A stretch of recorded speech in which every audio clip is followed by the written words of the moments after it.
Yon, magandang araw mga repa. Ngayong araw nga pala ay magre-repaint tayo ng ating stock na elbow. Ayan, makikita nyo naman dyan, sobrang kalawang. Ayan, binabaklas ko na nga pala yan para masimulan na nating lihahin.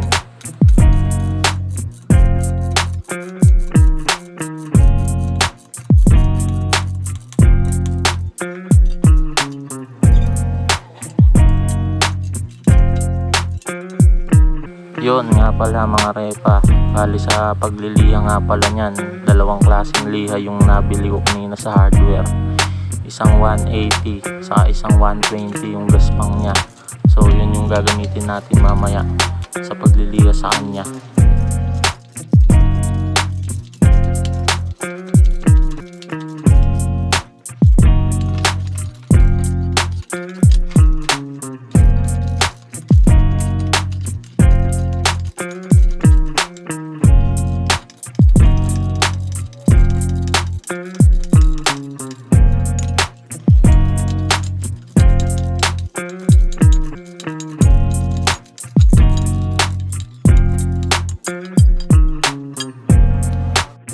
So yun mga repa, tapos ko nang baklasin, simulan na natin to lihahin. Gamitan natin ng 120 na liha. Gamitin nyo ang buong puwersa nyo mga repa para matanggal lahat ng kalawang na yan. Kasi yan, mapapansin nyo naman yung elbow nun sa akin, sobrang kalawang yan. Kaya sobrang tagal ko din talagang nililihan yan. Pagtsagaan nyo na lang mga repa pag sobrang kalawang na ng elbow nyo para mas kuminis pa.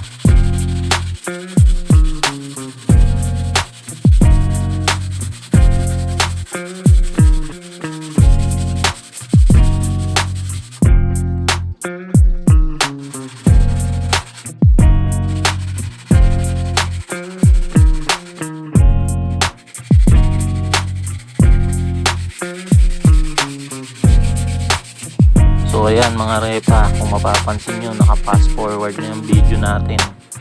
Pero kung mapapansin nyo din, sobrang tagal ko talagang kinukuskus nyan ng liha. Kasi napakakapal ng kalawang nga.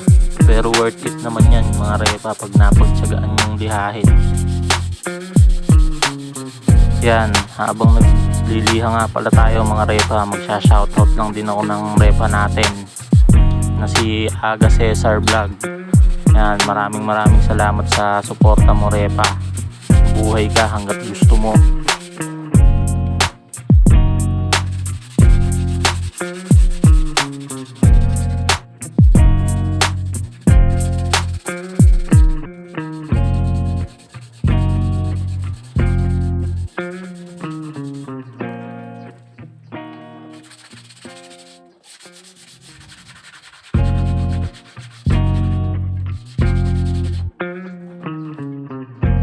So ayan dyan mga repa, pangalawang beses na nating lilihahin yan. Gagamitan natin ng 180. Ayan, mapapansin nyo, nilagyan ko din nga pala ng konting dishwashing yan para medyo matanggal yung mga dumi-dumi niyang nakadikit sa kanya.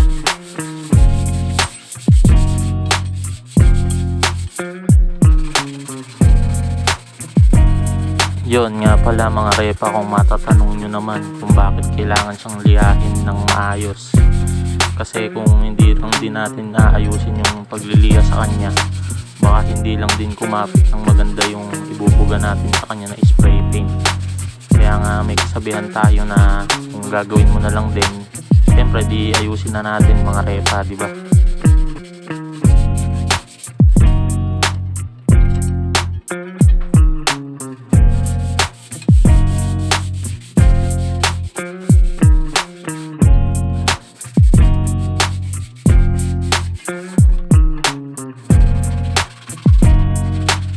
Yan mga repa, medyo patapos na tayong magliha dyan. Medyo babrasin ko na lang yan mga repa para matanggal yung mga kalakalawang pa na natira.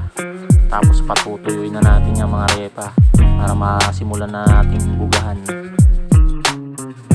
Yan, feeling ko naman kasi mga repa, maayos na yung pagkakalihan natin, makinis na siya. Hindi na siya katulad ng una talaga na nung di pa nalilihan na sobrang gaspang niya. Yan nga pala mga repa, yung elbow natin after 3 years natin lihahin. De, joke lang mga repa. Ayan nga pala siya. Makikita nyo may mga tira-tira pa rin kalawang, pero all goods na yan. Pwede na natin bugahan yan. Yan nga pala gagamitin natin mga repa.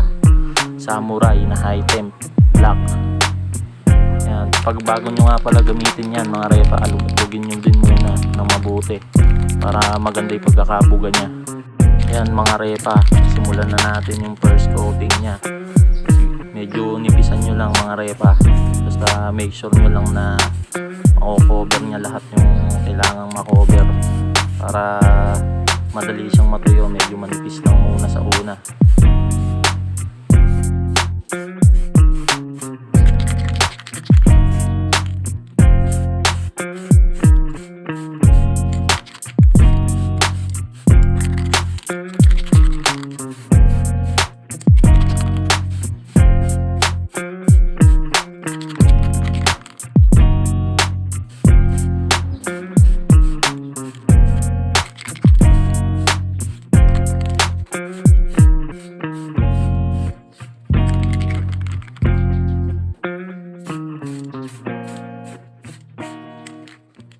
Nga pala mga repa, pag nagpipintura na kayo, siguraduhin nyo nga palang yung mga singit-singit nya mapipinturahan nyo. Yan, katulad nun sa mga ganyan, kasi minsan may mga naiiwan dyan na hindi nyo na nakikita.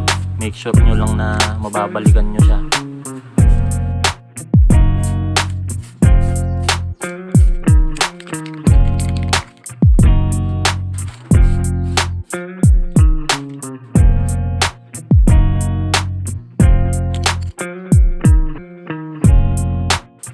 Na mga repa, after first coating natin, ganda ng tingnan ng ating elbow. Parang bumalik siya sa pagiging stock niya, yung kulay niya. Sobrang kinis mga repa, kahit papano. Sabi mong worth it naman yung paglilihan natin ng sobrang tagal talaga mga repa. Pinagtiyagaan ko yan mga repa para maganda rin naman yung kalabasan nung gagawin natin. Nga pala mga repa, after yung bugahan ng first coating, patuyuin nyo lang yan ng mga 15 to 20 minutes, tas ready na yan para sa second coating. Yan mga repa, dito na nga nangyari mga sakuna. Habang nagbubuga tayo ng second coating, napuno ang memory ng cellphone ko. Yon mga repa, dahil napuno nga ang memory ng cellphone ko, di ko na nabidyohan yung second coating hanggang third coating. Bad trip nga mga repa. Pero ayan, ganyan nga pala kalalabasan niya mga repa. Ayan, sa susunod na vlog nga pala mga repa, magpapalit tayo niyan, yung rear pump ng brake niya sa likod. Sana panoorin nyo rin. Ayan nga pala outcome mga repa nung pinaghirapan natin. Sobrang labas ang mantika natin dyan mga repa, kakaliha dyan para lang mapaganda ulit yung elbow na yan.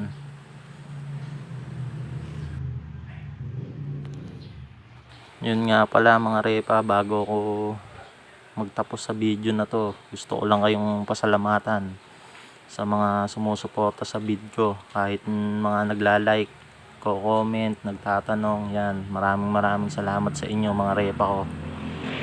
Yun mga repa, hanggang dito na lang ulit siguro tayo. Maraming salamat sa panunood nyo. Sana ipatuloy nyo suportahan yung channel ko. Yun lang, peace out.